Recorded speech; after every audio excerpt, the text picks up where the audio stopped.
देखो बेटा, blood group क्या है? दुनिया में कितने ब्लड ग्रुप है? सुनो, A blood group, B blood group, A B blood group और ओ ब्लड ग्रुप।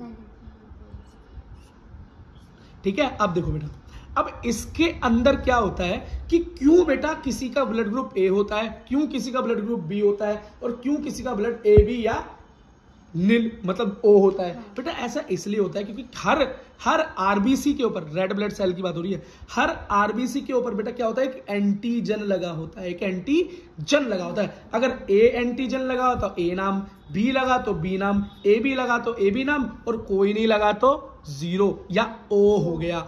ठीक है। अच्छा, एक और चीज देखो अगर बेटा किसी, अब सबके ऊपर क्या होती है? जो एंटीजन होगा, है ना, उसके अलावा हर किसी दूसरे के लिए, मतलब बी के लिए, ए बी के लिए, ओ के लिए, इनके लिए क्या होगा? एक एंटीबॉडी लगी होगी। तो जिसका ब्लड ग्रुप ए है उस पर एंटीजन तो होगा ए, लेकिन उस पर एंटीबॉडी क्या होगी? बी। अगर उसको बेटा बी का खून दे दिया तो वो क्या करेगी? वो एंटीबॉडी उस बी ब्लड ग्रुप को मार देगी। क्या करेगी? मार देगी। इसलिए एक्सेप्ट नहीं करेगी। इसलिए आप याद रखना बेटा कि किसी पर्टिकुलर ब्लड ग्रुप वाले को किसी पर्टिकुलर का ही खून देना पड़ता है। अगर आपने वो नहीं दिया तो क्या हो जाएगा? अगर आपने वो नहीं दिया, गलत खून चढ़ा दिया, बिना चेक किए चढ़ा दिया, तो पेशेंट की मौत भी हो सकती है। क्योंकि उसका ब्लड ग्रुप अगर मान लो ए है और आपने बेटा उसको बी खून चढ़ा दिया तो क्या होगा? उसके पास पहले से ही आरबीसी पे एंटीजन है ए और एंटीबॉडी बनी हुई है बी। तो एंटीबॉडी क्या करेगी? जैसे ही बी का अंदर खून जाएगा वो उसको लगेगा कि कोई बीमारी अंदर आ गई, उस बीमारी को वो मारने की कोशिश करेगा, खत्म करने की कोशिश करेगा, और खुद के पास तो खून है ही नहीं, इस प्रोसेस में वो किल कर देगा अपने आप को। तो बेटा लोग मर भी जाएंगे। तो कई लोग पता क्या करते हैं? कई लोग सोचते हैं अरे अगर हम जानवर का खून अपने अंदर चढ़ाएं तो क्या होगा? हम स्पाइडरमैन बन जाएंगे। बेटा स्पाइडरमैन नहीं बनोगे, आप लाश बन जाओगे। देखो अब कौन है जो कि ए ब्लड ग्रुप को खून दे सकता है? तो या तो उसका ब्लड ग्रुप ए हो या ओ हो।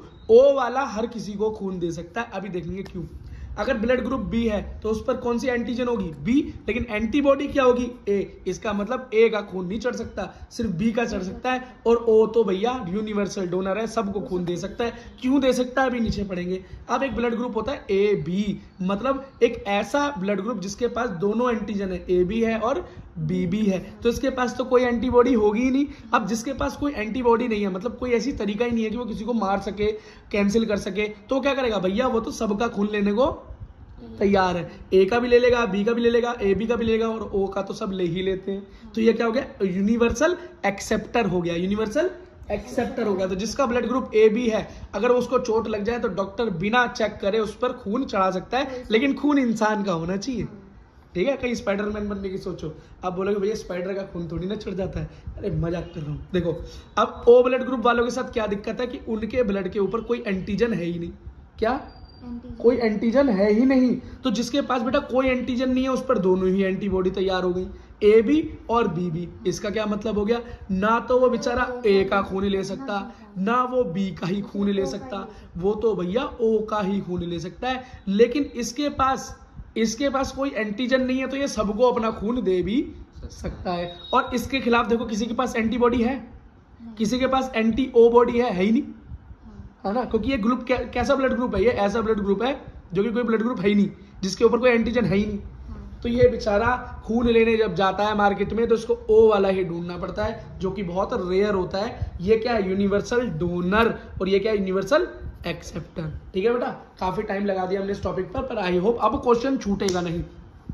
अच्छा बेटा, हमने अब देखा होगा ब्लड ग्रुप एक होता है नेगेटिव, एक होता है पॉजिटिव। ऐसा क्यों होता है? बेटा आरएच नाम का एक एंटीजन होता है, आरएच। तो जितने भी आपको ये एंटीजन दिखाई दे रहे हैं, ए बी और नील, बेटा इनके साथ एक और चीज जुड़ी होती है, आरएच। अगर नहीं जुड़ी तो वो नेगेटिव होता है, अगर आरएच जुड़ा है तो उसको बोलते हैं ब्लड ग्रुप पॉजिटिव है। अब ये आरएच क्या है? बेटा हमारे जो साइंटिस्ट ने जब खोज की और ये पता लगाया कि हमारे एंसेस्टर्स बंदर थे, मतलब हमारे से, मतलब उन्होंने, साइंटिस्ट ने बोला कि हमारे पूर्वज, मतलब उन साइंटिस्ट के पूर्वज बंदर थे, और जो बंदर था वो अफ्रीकन बंदर था और उसकी प्रजाति का नाम था रीसस मंकी। क्या नाम था? Rhesus monkey. और वो कहते हैं उस रीसस मंकी से हम इवॉल्व होके आज इंसान बने हैं। तो रीसस मंकी से आरएच ले लिया और उस रीसस मंकी के सेल के अंदर जो फैक्टर पाया जाता है एंटीजन के साथ, अगर वो किसी की बॉडी में पाया जाता है तो उसको हम आरएच पॉजिटिव कह देते हैं या पॉजिटिव ब्लड ग्रुप कह देते हैं। और अगर वो एंटीजन नहीं पाया जाता तो आरएच नेगेटिव या नेगेटिव ब्लड ग्रुप कह देते हैं। ठीक है बेटा।